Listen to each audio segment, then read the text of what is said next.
Hi students, hope all of you are doing fine. Welcome to a new session. So this is again today we are back with the paper discussion of the 27th July. Okay, first shift paper we are going to discuss. So we'll start. Right. All right. So we'll start. So here's the first question. In the given arrangement, block A of mass m moving with a speed 9 meter per second strikes with block B of mass 2m elastically. Then block B again strikes block C of mass 2m perfectly inelastically here. Then they're asking what is the final speed of block C. Alright. So here initially you have three blocks which are on a smooth surface. A is given 9 meter per second, B is at rest. So once A is hitting B, definitely B will get some momentum, right? So after that B is going to hit again C. So you need to find first velocity of block B after the collision. After the collision, what will be the velocity of block B? Not the velocity of block A, right or not? So for that, you can use either directly, if you can remember the formula, you can use, or otherwise, because this is elastic collision, separation speed is equal to approach speed. So for example, after the collision, suppose if you think that this is block A and this is a block B, this is having some V1 and this is having some V2 after the collision. So we are interested to find what is the velocity V2 of block B after the collision, right? So first, consideration of linear momentum. Initially between these two, the linear momentum 9 into m, this is anyway 0, correct? And finally you can get mv1 plus 2m into v2, right or not? So mv1 plus 2m into v2. M is getting cancelled. So you'll get 9 is equal to v1 plus 2v2, which comes out to be 9. And then the second equation you can write separation speed is equal to approach speed. So what is the separation speed here? v2 minus v1 is equal to approach speed is 9, correct? So you can solve these two equations and getting the value for v1 and v2, right? So here if you put in the first equation you are writing as 2v2 plus v1 is also equal to 9. Okay, so solving these two, we'll get 3v2 is equal to 18, so v2 is equal to 6, correct? That is enough, no need of v1 also. So after the collision what happens is, so this block is going to get 6 meter per second. Now between these two collision, and that too it's a perfect inelastic collision, right? They'll stick together, and if you apply they'll have a common velocity, correct? So between these two you apply the conservation of linear momentum. 2m into 6 is equal to, after collision they'll stick together, they'll move with a common velocity. That is why conservation of linear momentum 4m into v dash. So that v dash will be, right? So that will be our answer, 3 meter per second. All right. So hope you got it. We'll move to the next one.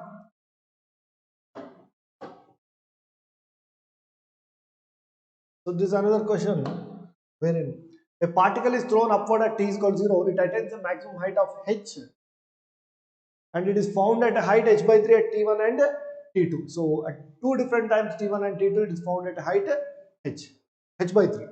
Okay, then what is the ratio of t1 upon t2, right? So initially if it is, the particle is projected from here, it is projected in such a way that it has to reach h. So its initial speed you can find out, because the maximum height what it is attaining is h. So h is equal to u square by 2g. So u is equal to under root of 2gh. That's fine. So with this speed you are projecting. So when you take some point here, okay, it is at h by 3, some point. So while going it is taking a t1 time, and while coming again it is at t2 time. So at both t1 and t2, both instants, it is at the same displacement, same height from the ground, right? Its displacement is same at two different instants of time. So, and it's a constant acceleration, so you can apply nicely s equal to ut plus half at square, right? So if you apply this s equal to ut plus half at square, this is what? Displacement Okay, from here to here, what is the displacement? H by 3. And what is the initial velocity? Root of 2gh into t. And acceleration is opposite to initial velocity, so minus half g t square. Correct. So this is a quadratic equation in time, right? So this you can even get it like this. So half gt square minus root of 2gh into t minus plus h by 3 is equal to 0. Right or not? So this is a quadratic equation in which you will get two roots. Right or not? So t is equal to minus b plus or minus under root of b square minus 4ac by 2a. So out of which if you take minus, then it is a t1. If you take plus, it is a t2. Right? So here minus b will be root of 2gh, okay, plus or minus under root of b square minus 4ac. B square will be 2gh, okay, minus 4ac, correct? So 4 into g by 2, so that will be 2g into h by 3, so 2gh by 3, okay, by 2a, 2 into a, so that will be here like this, right? So if you take plus, you are getting more time, so that is t2. If you take here minus, that is t1, correct? So and root g anyway cancels, so t1 if you take, right or not? So root gh, root of gh, if you take it common over here, okay, so root of gh 1 plus or minus, or if you want specifically for t1 you put minus, okay, so less time, plus means more time. So I'm taking root of 2gh common, so here you'll get 6 minus 2 is 4gh by 3, correct? So 4gh by 3, so in that root of 2gh 2 by root of 2 by 3 you'll get, correct, by root g, that's all, fine. So root 3 minus root 2 by root 3. Similarly t2 means root 3, I mean 1 plus root of 2 by 3, right? So that is a plus. So plus if you take, that is t2, minus if you take, that is t1, divide those two, right? So you'll get the answer. T1 by t2, you'll get the answer, right? So whatever is the correct. So that's the calculations, right? Next. Next question.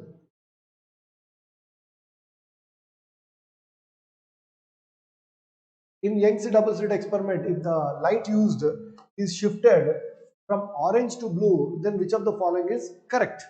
So you are shifting the light from orange to blue. So whenever you do that, so you have VGR,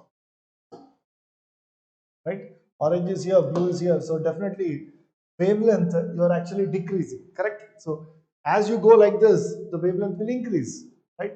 So blue light will have wavelength less, orange is having more wavelength. So whenever you are shifting from orange to blue, definitely you are decreasing the wavelength. So when you decrease the wavelength, what about the fringe width?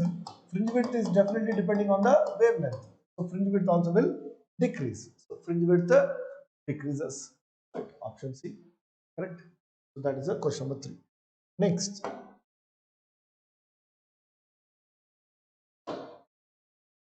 Another question. So in the circuit shown in the figure, S1 remains closed for a long time. S1 remains closed for a long time, right? So you will get a steady current here, and now S2 is closed. Now you are closing S2, and S1 is again open. So once a steady current is reaching, okay, here, then you close this, you open this, and then you close this, right? So when the current was flowing like this, steady current, so when you close this and open this, so it has to go, steady current has to go like this. That means first this current will decrease and become 0, and again it will come like this and it will increase. So if you look at the graph, whenever LR circuits, the graph is always exponential, correct or not? So what happens here, it can be, so earlier if you are taking like this direction of current, okay, in the inductor, in this direction the current is flowing, and that current will be this direction. So what is the steady current? E by R. This is a steady current. Now when you open this and close this, right, here the steady current has to be 4E by 2R, that is 2E by R, right, but that too in this direction. So if you draw this graph here, current through the inductor versus time. Current through the inductor versus time. If you draw the graph, earlier it is going E by R. Okay? It decreases, decreases, decreases, and finally it decreases like this, and then again like this it will increase to 2E by R. So it will decrease it like this. Exponential graph. This will become 2E by R, and this is E by R. Sometime it will become 0 also. But this will be the graph exponential. So why it is touching this and here positive and here negative? Because current immediately when you close it is going like this, and if you wait for more time, long time again, so then it has to go like this, the steady current opposite direction. That is why it is. So this is a graph. But they are not asking that. So they are asking just di by dt just after that moment. So that means di by dt means slope at this point. They're asking. If they would have asked the graph, it would be like this. So they're asking actually di by dt. So we'll see that one also. Now, immediately when you close, you can apply this Kirchhoff law like this. Right? I'll start from here and get back like this. So minus 4e, right or not? So current is flowing. So this total circuit, immediately when you close the total circuit, the current will be E by R. So in the direction of current, so minus E by R times 2R. Okay, and when you come to the inductor, in the direction of current, minus LdI by dt. You know potential drop in the inductor is LdI by dt. And when you go in the direction of current, but again coming back to the same point. So I am applying Kirchhoff voltage law from here to back here. Right? So I am getting this. So here this will be, after solving this, you will get di by dt. Okay. So in terms of L, you will get so minus 4 into 6e. So minus 6e by L. Option. Alright. So good question. Even if they would have asked the graph, you can draw like this. Isn't it? Right. So good question. Next.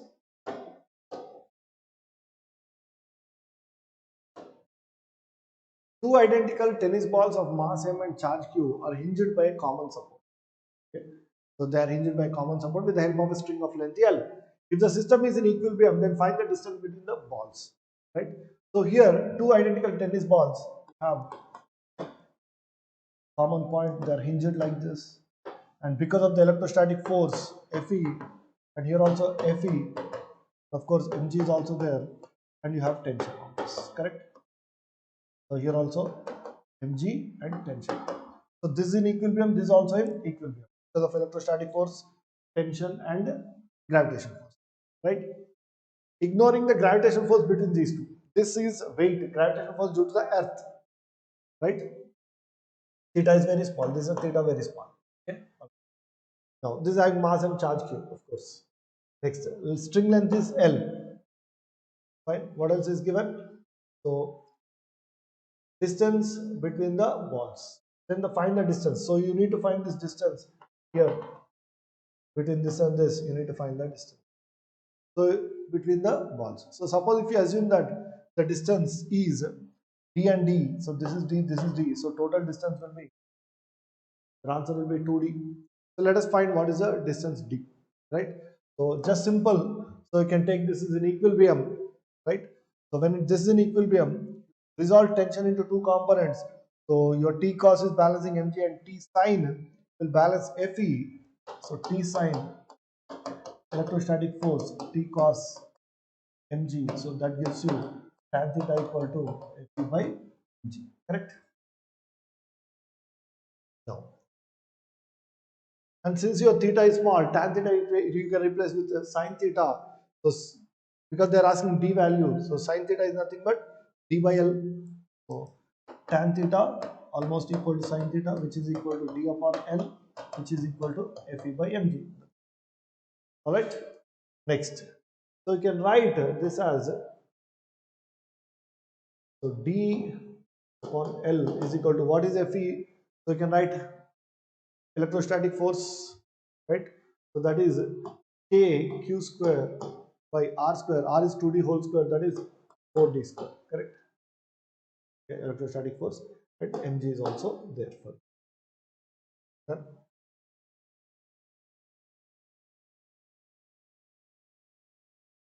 then you will be getting as the value of d. So actually you need to get 2d as the answer. So d you can find out from here. So the answer is 2d. So that is the distance between the two balls, right? So here to here between the two balls, distance between the balls. So it's nothing but 2d because here we have taken d. Right? So d cube you will get some value. So whole power 1 by 3 you will get. So from that you get the answer for 2d also. Alright. We'll proceed to the next one.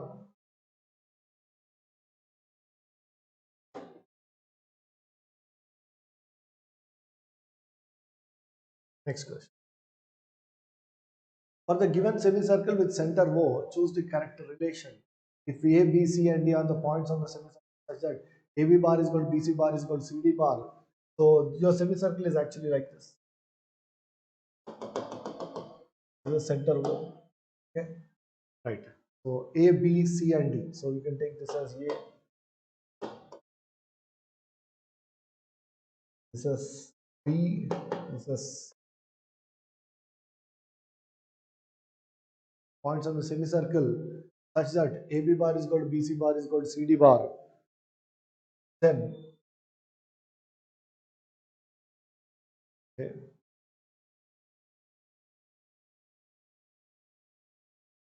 right. So magnitudes they are asking. So it can be like this. Some points you have taken on this particular semicircle. You have taken some points. Maybe like this. A, B, C, and D. So this can be D here. So such that actually figure we have to take here.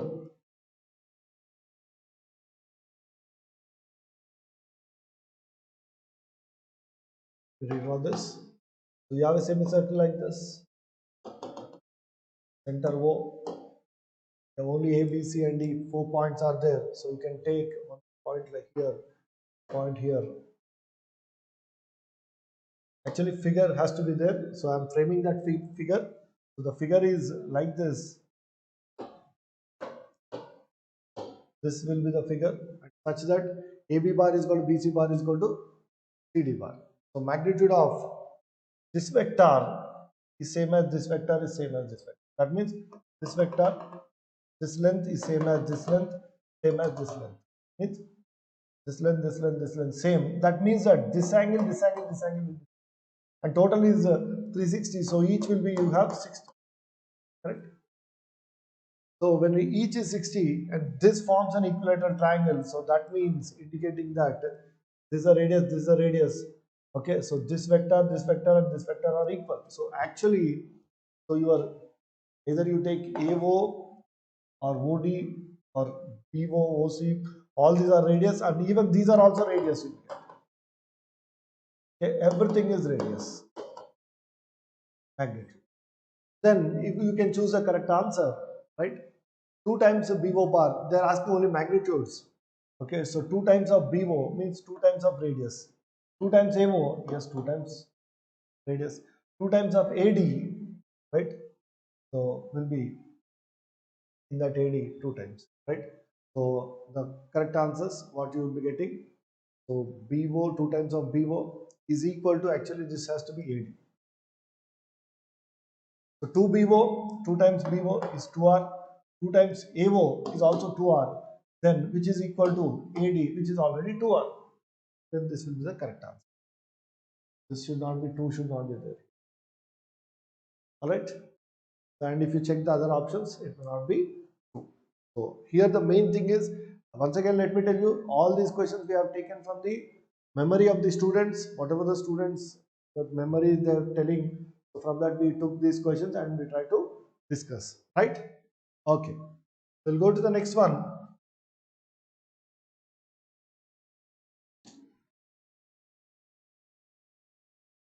A monoatomic gas is kept in a 1 liter container at pressure 1 atmosphere. If average energy per molecule is 2 to 10 power minus 9 joules, find the number of molecules in the container. So how many molecules are there in this? Right. So there's a monoatomic gas you are keeping in a container, 1 liter. So you have a volume of 1 liter and pressure is also there, 1 atmosphere. Right. Now, average energy per molecule is 2 into 10 power minus 9 joules. So energy of one molecule, what you are getting is 2 × 10 power minus 9 joules. Then how many molecules are there in the container? So some n molecules are there in the container. Let us say n molecules are there in the container, right? So total energy,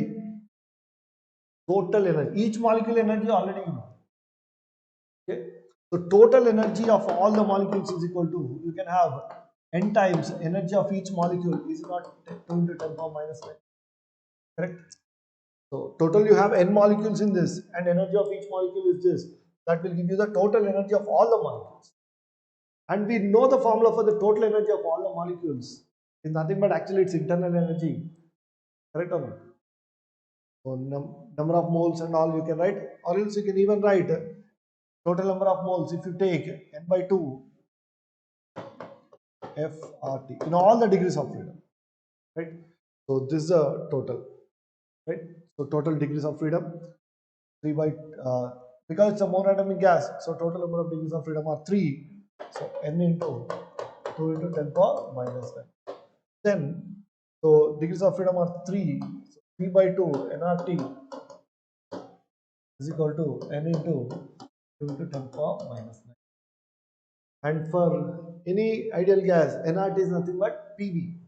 So 3 by 2 PV is equal to total number of molecules into 2 into 10 power. Correct? So you can find n value from here. Because pressure is given 1 atmosphere is nothing but 10 to the power of 5 pascals, and volume 1 liter is nothing but 10 power minus 3 meter cube, right? So you can substitute that and you can get the value for n. That's the number you are going to get. Okay, fine. So next, this is a question number 7. We'll proceed to the next one.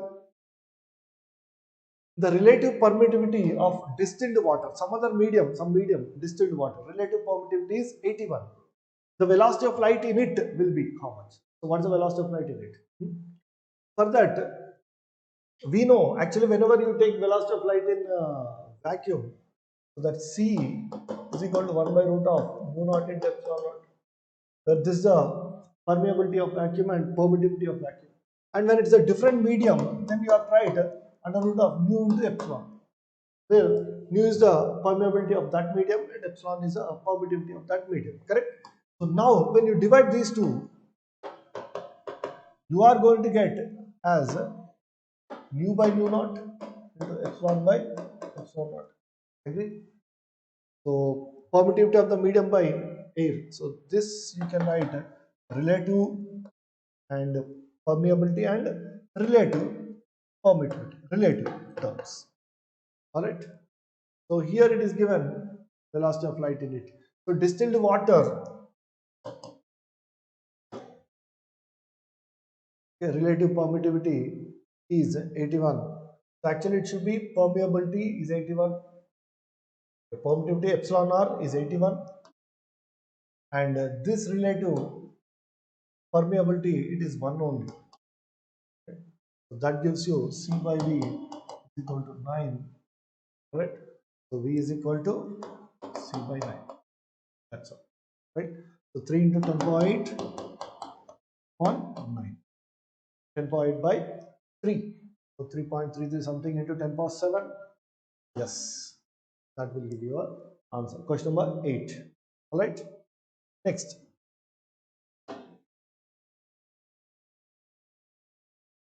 This is another question. Matrix match. So match the following column if all the rods are having same density and same radius. All the rods are actually having the same density and same radius, right? So for that, you have to assume the masses and all. So if you assume this mass is m because of the length L, this mass because this length is 2L, so definitely it will have 2m mass, no doubt. And this one will have m mass and this one will have 2m. Then they are asking the moment of inertia. Cross-sectional radius is same, no problem. This cross-sectional radius is same. That's why mass is directly proportional to the length, right? Area of cross-section is same. The first one, it is simple. It is they're asking the moment of inertia about this axis with mass m and length L. So is it not ml square by passing through some end? So is it not ml square by 3? Yes. This will be option B. Next. And here also it's passing through end, but its mass is 2m and length is also 2l. So 2m L square by L means 2l, length by 3. Same formula. Same formula, but mass is 2m and length is 12. So that will come out to be 8 ml square by 3, so which is B option.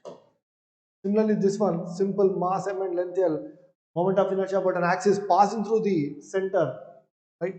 So that will be, according to the formula, ml square by 12. So this option ml square by 12. Alright. Next, the last one, same formula except mass is 2m, length is 12. So 2m into 2l whole square by 12, right?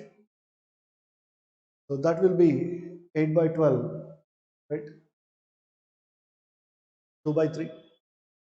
See, this is a, okay. So first is B, second is D, third is A, and fourth is C. So like that you can do this problem, right? Next. So question number 10. A particle executing simple harmonic motion having maximum kinetic energy E and amplitude is A. So maximum kinetic energy, it will be at the mean position, no doubt. So here it is E. Then find the displacement from the mean position and its kinetic energy is 3e by 4. Kinetic energy 3e by 4. So velocity will become, so here if you have velocity V, right? So kinetic energy E, then the velocity has to become root 3 by 2, correct? Then only the energy is becoming V square 3e by 4. So velocity has to become, so root 3 e by 2, right? So that will be the velocity. So here you will get the velocity v dash root 3 v by compared to this, right? So where you will get this velocity, correct? So this is something like 60 degree. If you take sine 60, sine 0 is sine 90 here, okay, something like v, or you can take cos function, because generally we are taking sine function for displacement, so cos function for velocity. So cos 90 is 1, then you'll have this angle cos 30 will be root 3 by 2, correct or not? Cos 90, sorry, cos 0 is 1, cos 0, cos 30, something like cos 0, and you can write cos 30, which is root 3 by 2. So when velocities are in cos, displacements are in sine. So sine 0, 0, and sine 30, same angle, sine 30, a by 2. The answer is straight away a by 2. One way, that's all. Or else, once you know the velocity, you can get the displacement by using the formula v is equal to omega into root of a minus. See, one thing is sure that always here at 1 by 2, this will be root 3 by 2. Sine 30, cos 30. And then if you take here root 3 by 2, that is sine 60, here you will get cos 60, that is p by 2. So because displacement when it is a sine function, velocity will be a cos function. Simple, 30 degrees, 60 degrees, 90 degrees. Right or not? So if this is 1 by 2, that will be root 3 by 2. This is root 3 by 2, that is 1 by 2 of maximum. Correct? In that way, many questions, because even 25th July also you got the questions same like this. So easily straight away, without wasting much of the time, you can make it without using much of the formulas. Right? Alright, next. Next. For a given PV diagram, AB is isothermal. AB is isothermal, temperature T1, and they did not mention anything on BC or DA, but CD is also isothermal at temperature T2, right? Given that T1 is greater than T2, then which of the following is correct, right? So they are asking completely on the work done. Okay, so when they ask on the work done, tell you this is AB isothermal, and which is from V0 to 4V0. This is V0 and this A to B isothermal. Okay. So first they are comparing AB and BC. AB is this, BC is just slightly like this, steeper, and even the volume also it is covering only 5V0. We know that work done in AB will be this area, and work done in BC is this area. First of all, it is steeper, and this volume is also less. This volume is more. So definitely work done in AB is definitely greater than work done in BC. No doubt about that. Correct. So if you look at this area under this always greater than area under this. So by looking at that only you can tell work done in AB is greater than work done in BC. Correct. So this is the correct answer. Next, BC is it equal to DA? So work done in BC, work done in DA. If you compare, BC will be this and DA will be this area. Okay. So definitely, if you look at this, they did not mention anything on these work dones. And first of all, this work done is positive, DA work done is negative. That is one thing. Or else, even if you try to compare that magnitude of the work done, okay, it's not given that it is adiabatic. Correct. So if it were adiabatic, then you may have this work done and this work done, this area and this area might be equal provided it's an adiabatic. Okay. Even they did not mention that it is an adiabatic. So you can't say work done in BC and DA are equal. Work done in AB less than BC wrong, but this is correct. Obviously, this is wrong and this is also wrong. Right? The correct option is only A. Correct. Next, a container of area A is filled with a liquid and a small hole of area small a is made at the bottom of the curved surface as shown. I'll show that.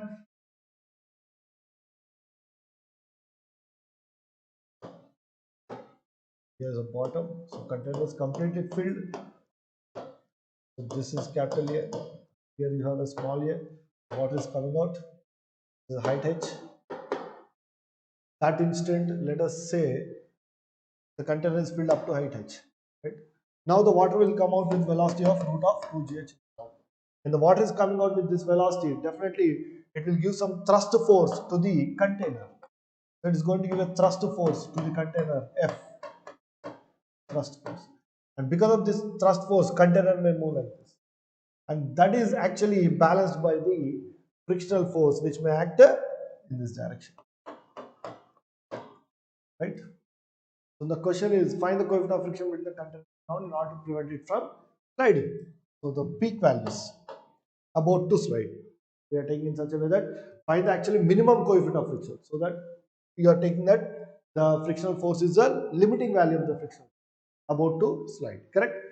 Now, what is this force? This thrust force.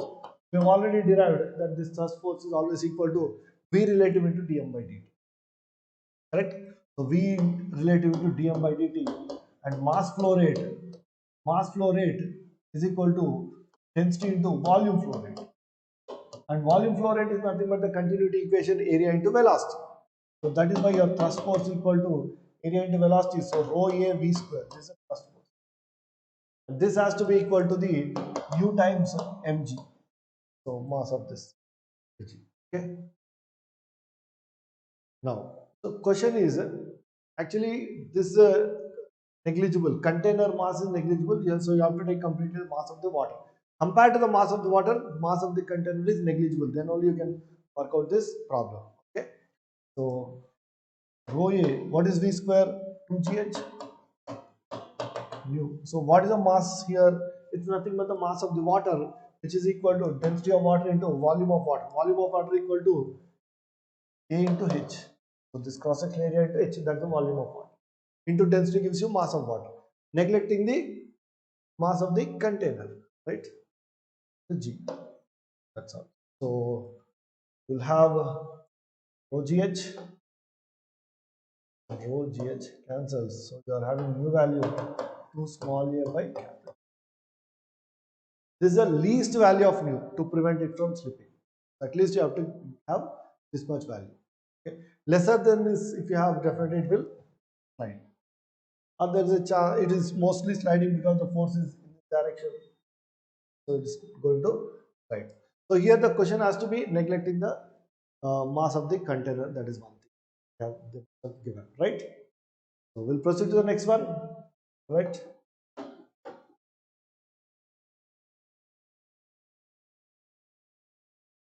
So there are two solid pairs of radius 4r and 4 capital R and capital R and having same mass density. Density is also same. Radius are different. Same density rho kept at a distance of 8r. Find the moment of inertia of the system about the axis passing through the center of line joining their centers. Okay, so There's one sphere, solid sphere like this. There's another sphere, maybe like this.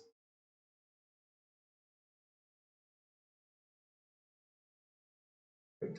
So here, this radius is 4r and this is only r. The distance between these two is 8r. And densities are same, so you will get the masses also, like more mass here. So if you assume mass m over here, you having a lot of mass here, which you have to write. Mass can be written as density into volume. Better we write mass in terms of density and volume, correct? So you take m1 here and m2 here. And they are asking the moment of inertia of the system about an axis passed through the center of the line joining their centers. So if you look, take the center, okay, it's already 4r, 8r center is 4r. So I think they are asking the moment of inertia about this axis. Now this axis will become the tangential axis for this solid sphere, and it will become some other axis for this solid sphere, correct?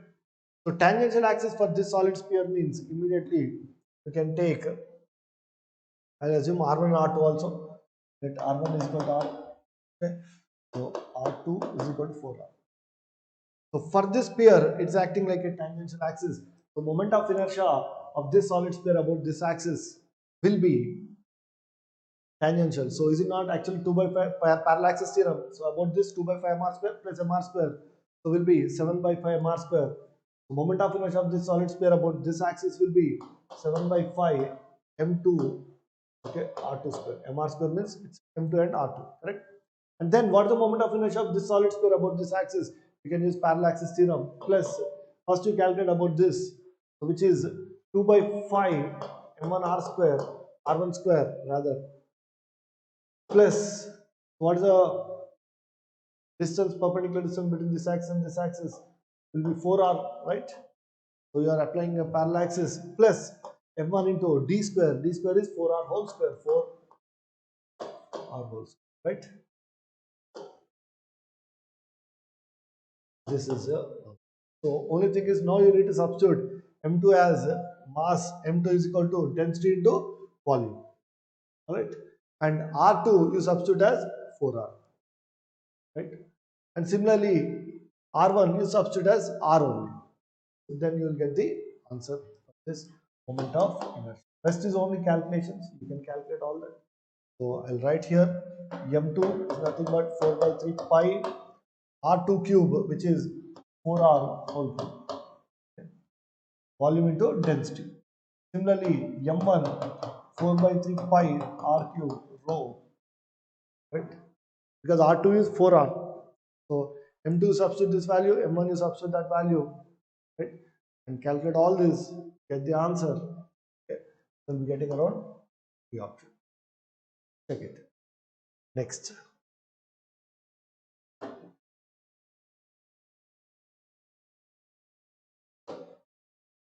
So here, for the given circuit, switch is closed. This is a switch. Actually, this is an RC circuit, resistance and capacitor. Resistance is 100 ohms and capacitance is 1 microfarad. And this is 100 volts here, right? So switch is closed at time t is equal to 0. Find the time after which voltage across the capacitor becomes 50 volts. So it is very simple. So they are asking after what time.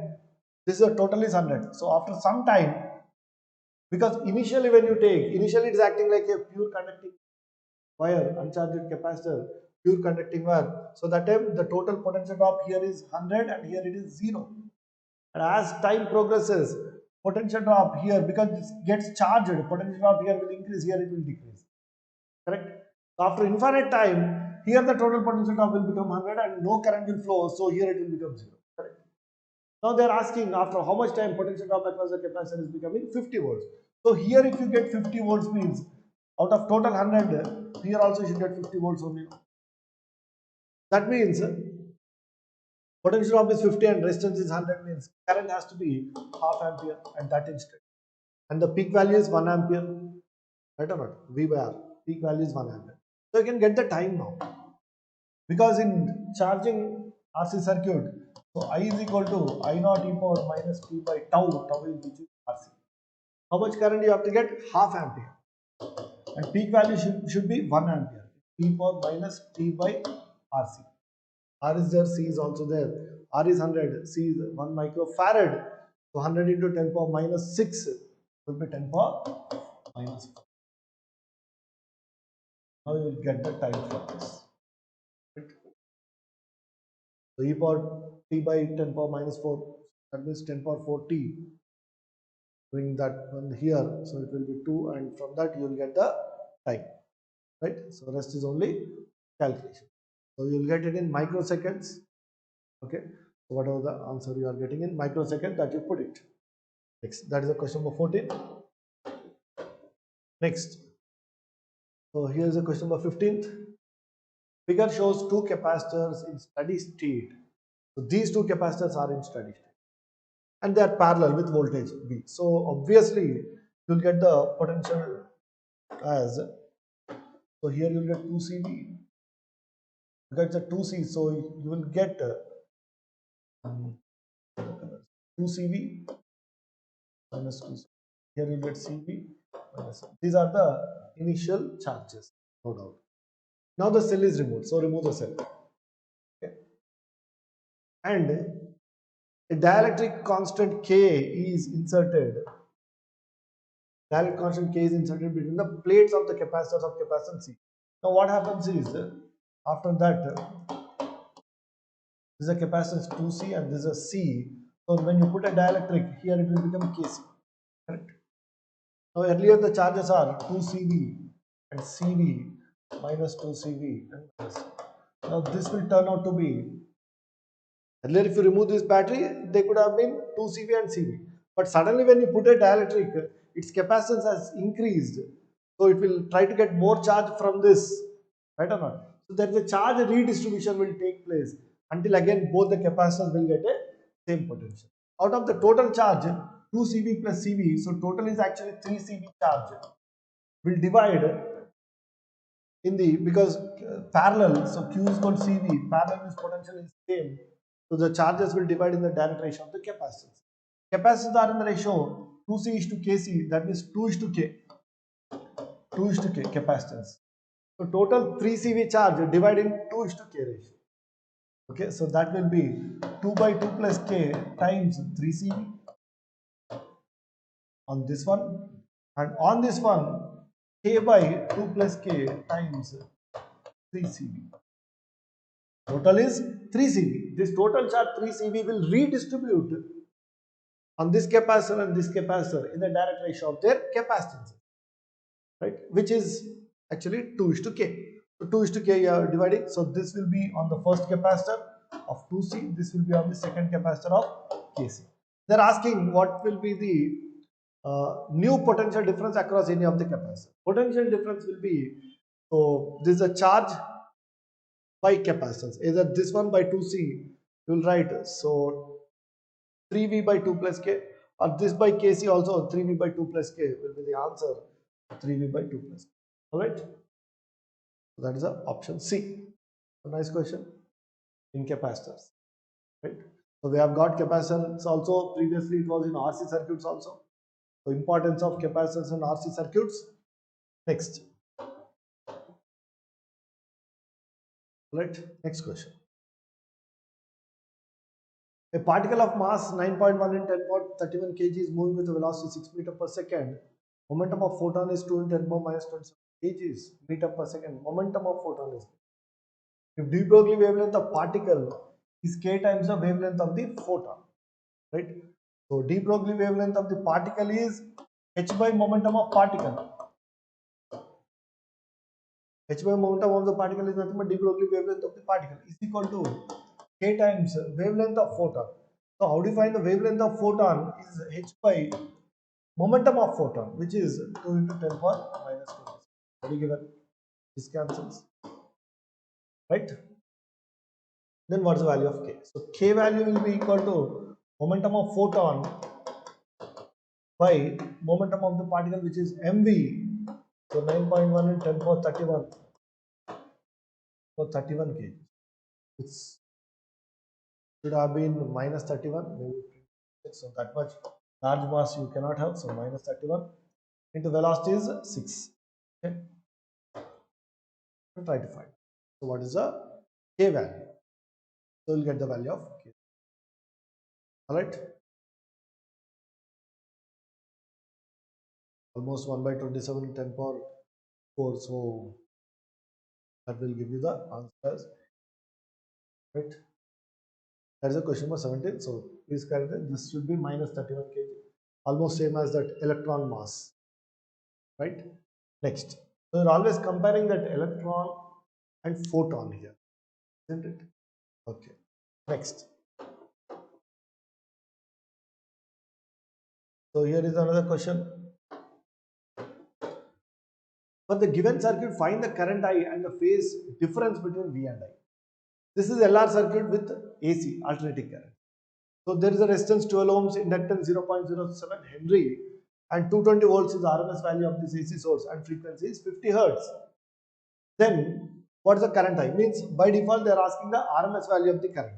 So RMS value of the current, if they are asking, so whenever they ask current, means that is RMS value. IRMS is equal to VRMS by impedance, that is Z.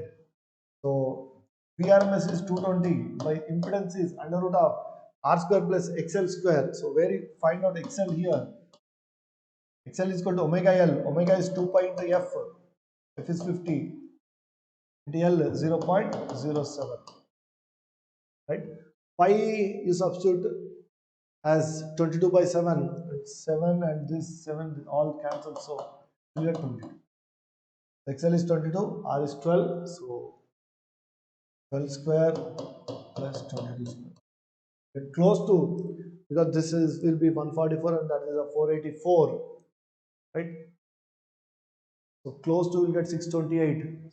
That means you get RMS value under root of 220 by close to 25 you will get, which will be around 8 point something you may get.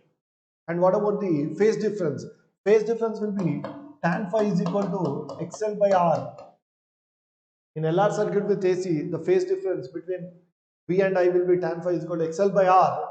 XL is 22, R is 20, R is 12. So you'll get 1 point something, right? So tan inverse of 1 point something, 1 point something tan inverse, so it comes out to be, and this will be around 8 point something. So that comes out to be option, correct? Next, we'll go to the next one.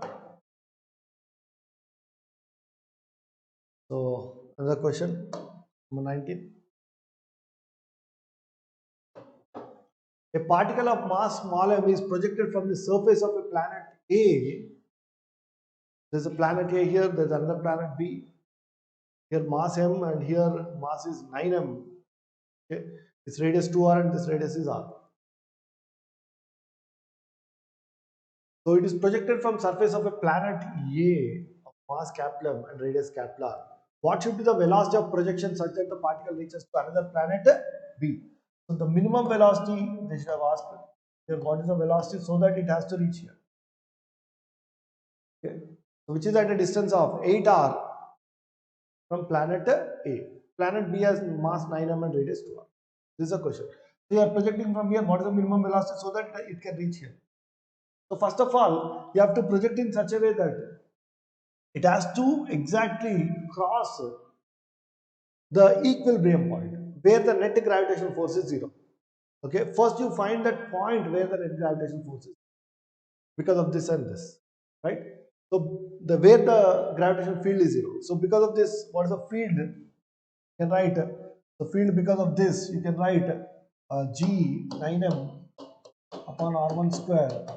Right? That's the gravitational field because of this planet. And what is the gravitational field because of this planet?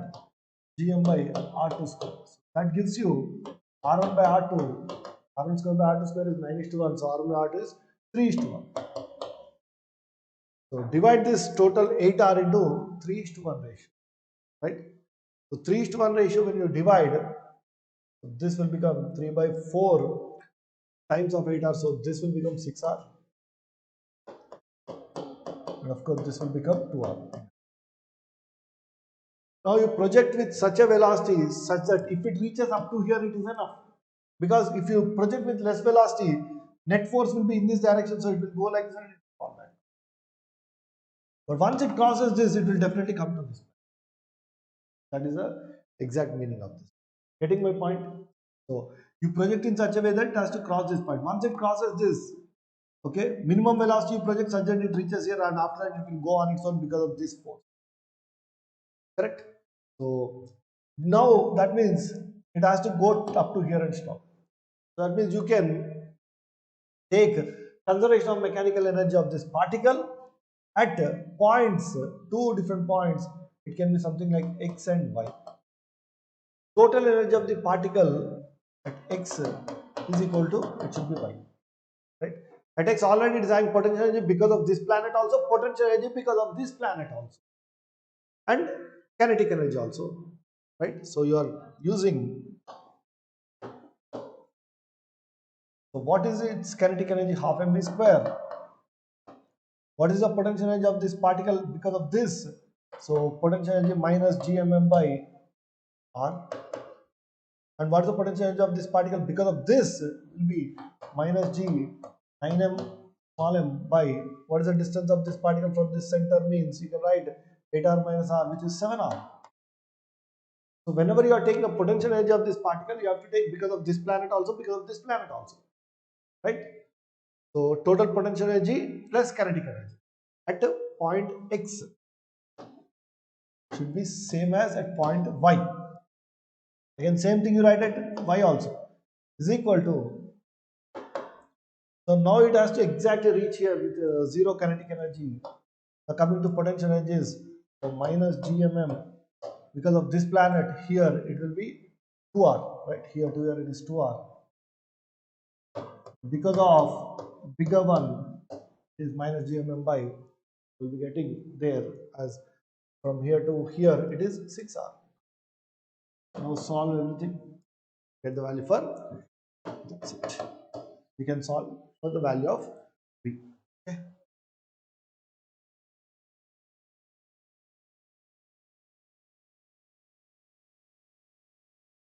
So here it is not having any kinetic energy with zero velocity at reach, because they are asking minimum velocity.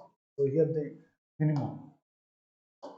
minimum velocity such that it can reach this particular planet. All right.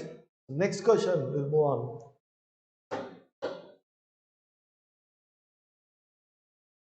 So this question is related to the screw gauge. Circular scale divisions of a screw gauge is 50. Total circular scale divisions are 50. 5 full rotations advances the circular scale by 5 mm. If you just think of the screw gauge, whenever you rotate the circular scale, it will advance, right? Fine. Then least count of the screw gauge they are asking, right? Actually, in the screw gauge, so one rotation when you take, the circular scale will move by some distance, right? So let us say it is moving by one distance. In that one distance, 1 mm distance, suppose if it is moving by 1 mm distance, in that 1 mm distance, they cannot make that 50 divisions. It's not possible to make 50 divisions in one. So that is why that they have made it on a different scale called a circular scale. So one round if the circular scale is making, so 50 divisions if it is covering, then it may move by 1 mm.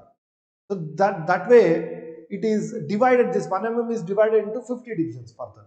Like that you can make it. So in the same way here, 5 rotations are advancing the circular scale by 1 mm.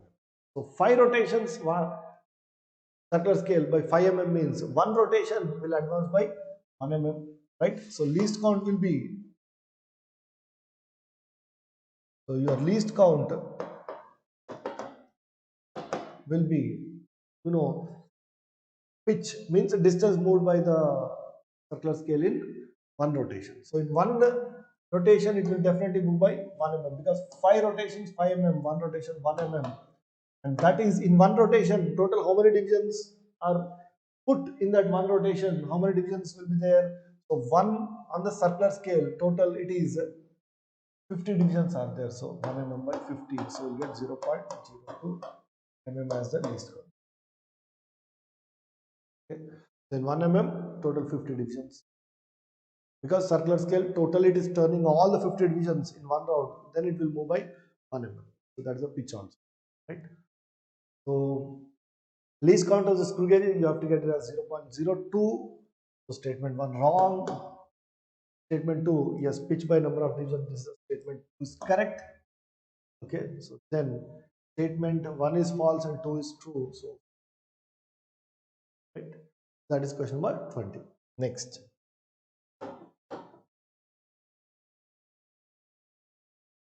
So question number 21, figure shows a conductor of a tapered cone shape as one goes from left to right. So whenever you are going from here to here, choose the correct option, right?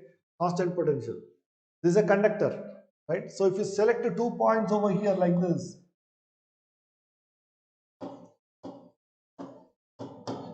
so this is a constant potential difference.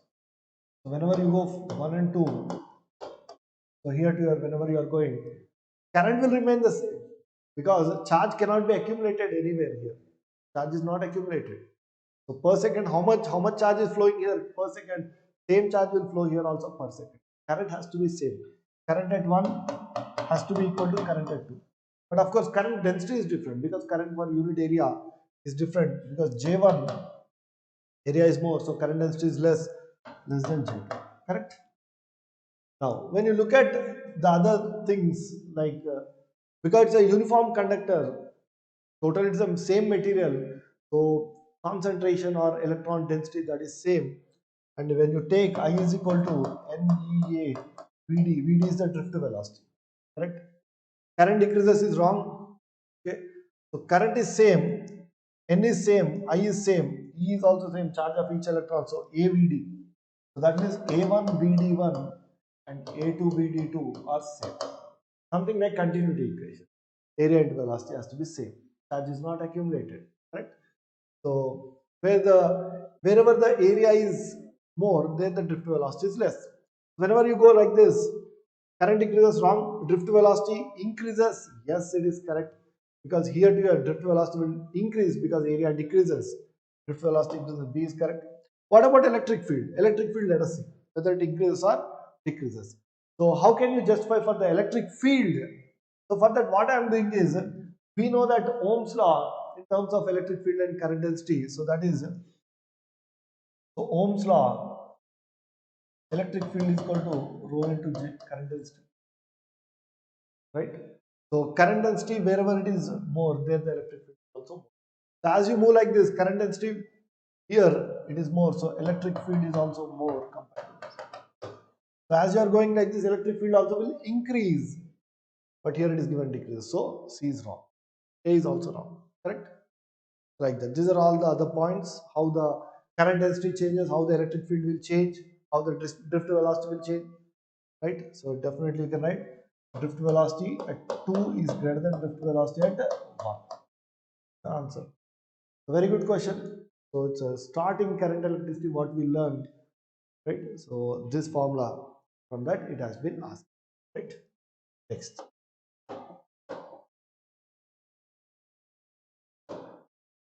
All right. So a body is cools down from 61 degrees Celsius in 4 minutes and the surrounding temperature is 30 degrees, right? So find the time taken by the body to cool down from 49 to 37, right? So here actually 61 degrees to 49 degrees actually first question it is 61 to 49, then they are asking 49 to 37, right? So we know that the cooling rate is actually directly proportional to temperature at that instant. So cooling rate of the object dt by dt is always equal to some constant into temperature difference that instant between that object and the surroundings. Surroundings temperature, let you call it as, right? This is a Newton's law of cooling, right? So from this you can approximate this to, because it is given from 61 to 49 in 4 minutes. Okay, so if it is cooling from 61 to 49, so minus dt I can write it as 61 minus 49 upon 4 time is equal to n into, so instead of writing the temperature difference at any instant, because initially the temperature difference is 61 minus 30, surrounding is 30. Okay, now after some time the temperature difference will be 49 minus 30, right? So you can take, whenever you're writing this at an instant, so average temperature difference, I'm taking the average temperature difference, which will be 61 plus 49 by 2 minus 10. Average temperature. Overall temperature. Because starting the temperature difference is more, last the temperature difference is less. So on an average, what is the temperature difference? You can make this step to solve this problem. And second, and how much time it is taking for by the body to go from 49 to 37. So 49 minus 37 by T, which you need to find out, is equal to N into, again, average temperature difference. So 49 plus 37 upon 2 minus 30. Right? So initially the temperature difference 61 minus 49 is 12, and here also it is 12. So first 12 degrees Celsius, if it is taking 4 minutes, next 12 degrees Celsius drop, it will take more than 4 minutes. Okay, so the answer has to be more than 4 minutes. There's only one option here. So need not have to solve also. Correct or not? Because the cooling, it is cooling like this. Temperature of the object versus time, Ti, T initial to T naught. Starting cooling rate is more because temperature difference is more. As time goes on, cooling rate will become less. So luckily here, first also 12, second also 12.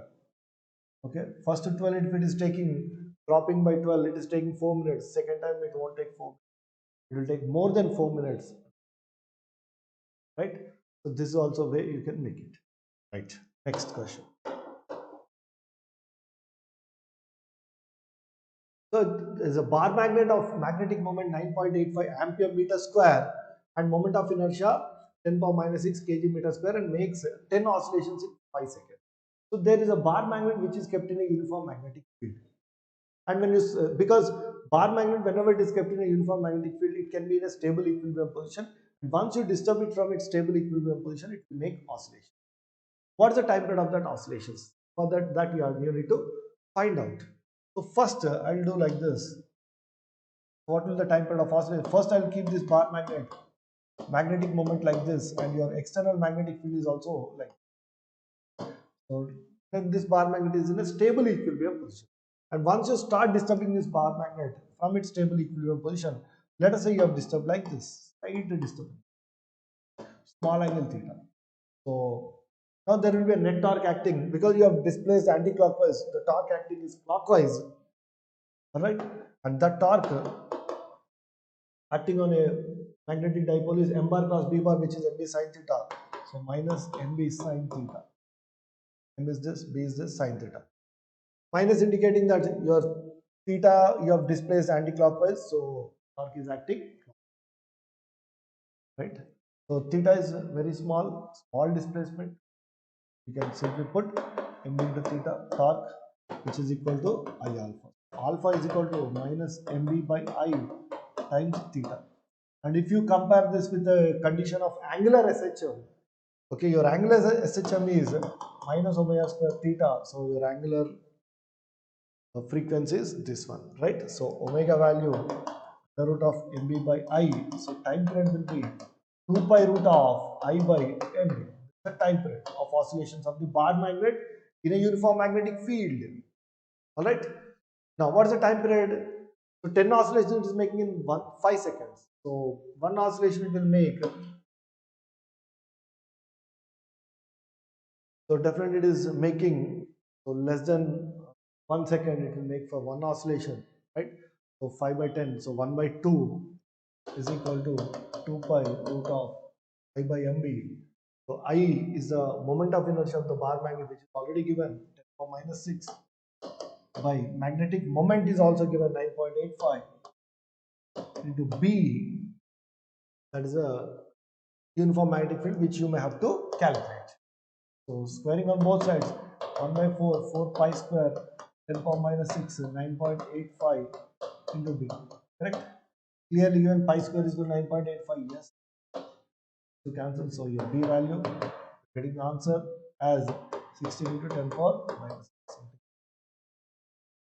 Okay, so that is 16 micro Tesla will be your answer. Only thing is you may have to remember this formula. So bar magnet oscillating in a uniform magnetic field. In the same way, you can also take your electric dipole also, if it is kept in a uniform electric field, even that also will oscillate. Same. That time you will get it as 2 pi I by PE. P is the electric dipole moment and E is the electric field, uniform electric field, right? Now, next question.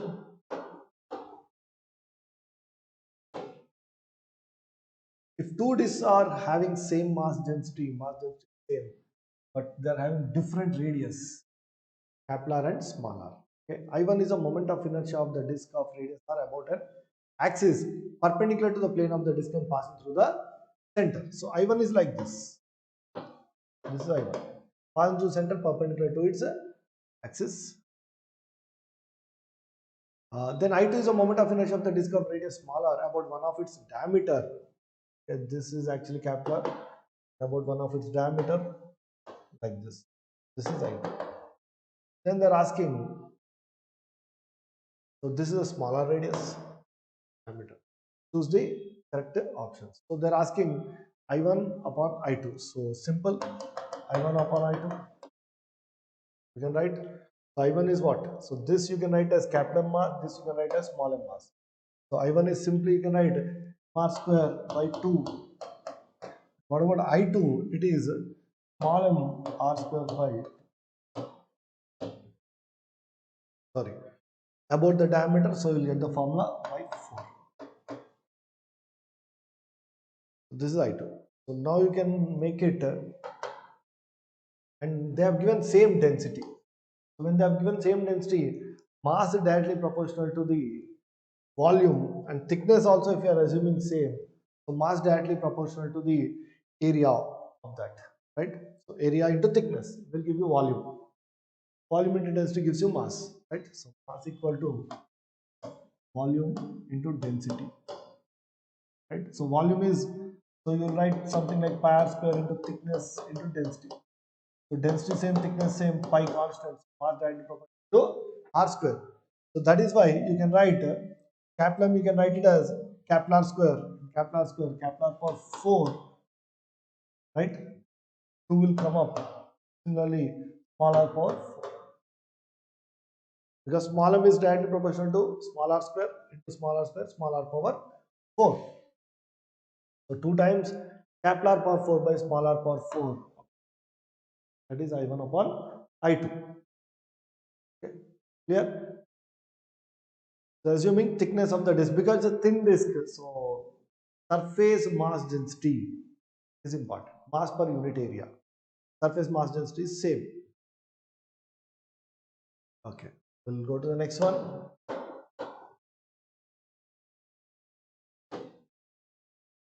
Find the equivalent capacitance of the shown arrangement if all the plates are identical.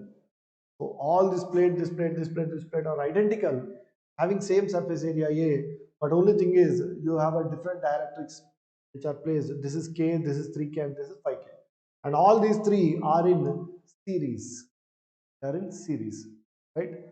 So when they are in series, you know C1, C2, C3 are in series. So 1 by C equivalent equal 1 by C1 plus 1 by C2 plus 1 by C3.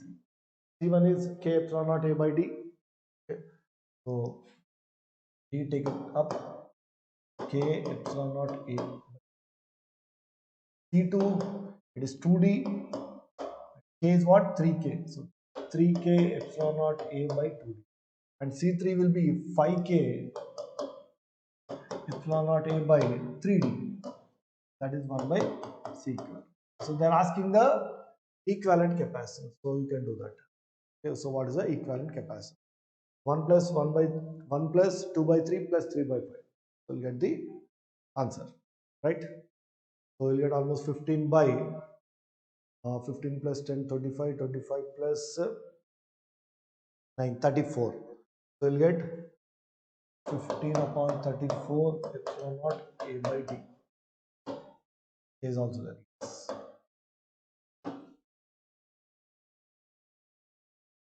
Okay. A epsilon naught A by D. I think this is mistake. In by 34 K epsilon naught A by D. So this A should come up. B should come up. Okay. K epsilon naught A by D. So that will be your answer. Right. So this is question number 25. Go to the next one. An electron is moving in a circular orbit of radius 0.5 meter with a speed of 2.2 × 10 power minus 6 meter per second. Find the equivalent current. So whenever electron is moving in a circular orbit, definitely it constitutes some equivalent current. So what is that equivalent current? We are going to see that. So here if you assume one section like this, every one time period electron will cross this. For every time period the electron will cross. So equivalent current will be charge of electron by time. So the time period will be 2 pi r upon v, correct? The total distance traveled in one rotation by speed. Okay. So they have given speed, everything they have given. So you need to find charge of electron 1.6 in 10 power minus 9. And speed, with what speed it is moving, 2.2 in 10 power minus 6 by 2 pi r, radius also given 0.5. Calculate all this and get the answer. So you will be getting order of 10 power minus 25, minus 19, minus 6, so it will be minus 25. That order you may get. Okay, all right. That is the question number 26. Quickly we'll move on to the next one.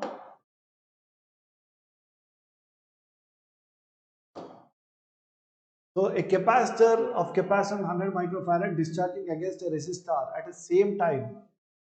So capacitor is discharging against a resistor, right? So there's a capacitor, charged capacitor and discharging like this. Okay. At same time, a radioactive substance decays with a mean life of 30 milliseconds. Radioactive substance is also decaying. Capacitor is also discharging, right? Both the equations look like same. Okay. If the ratio of charge on the capacitor and activity of the substance remains same for all the times, charge on the capacitor at any instant by activity at any instant, okay, remains same for all the time. Okay, so that means you can write these two should remain same. So Q is equal to R. Charge on the capacitor at any instant and activity. Okay, so they remain the same for all the time. Then what is the resistance? This resistance they are asking us to find. Activity. Activity is nothing but, activity. Lambda into n. Correct? So activity, is equal to lambda n. They remain the same at all instants of time. So both of them are discharging the same way. Okay, so that time you will be getting Q, you can write as discharging Q naught into e power minus T by tau. Tau means RC. That is equal to activity is of the substance. Ratio of the charge on the capacitor and activity of the substance remain the same. So activity is nothing but lambda into n. Correct? So lambda into n. N is n naught e power minus lambda t. So that is the activity what you are writing. Try to write that activity which is equal to lambda into n. So they remain same all the time, activity and this. So you can write activity of that. You can also write initial activity into e power minus lambda t. Better. Activity at any instant is called initial activity into e power minus lambda t. Right? So even initially also charge and initial activity also same. Every time charge and activity are same. Initially also initial charge, initial activity are same. So that gives you e power minus t by rc is equal to e power minus lambda t. Correct or not? Activity at any instant is called initial activity e power minus lambda t. That is better to write instead of substituting for lambda and n. Correct? So this gives you clearly 1 by rc is equal to lambda. So r equal to, okay, so 1 by lambda c. Lambda you need to substitute because mean life is 30 milliseconds. So mean life is what? 1 by lambda. 1 by lambda is 30 milliseconds. So 30 into 10 power minus 3 by C is the capacitance 100 microfarads. So 100 into 10 power minus 6. Okay, so that comes out to be 0.3 into 10 cube. 300. Okay, so that is what you will be getting. Right. This is a question number 27. So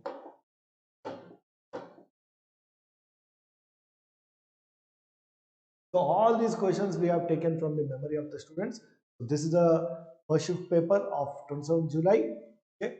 So hope you have followed all these questions, and we'll be coming in our next session the second shift paper also of 27th July. Okay. So thank you very much. Stop it here.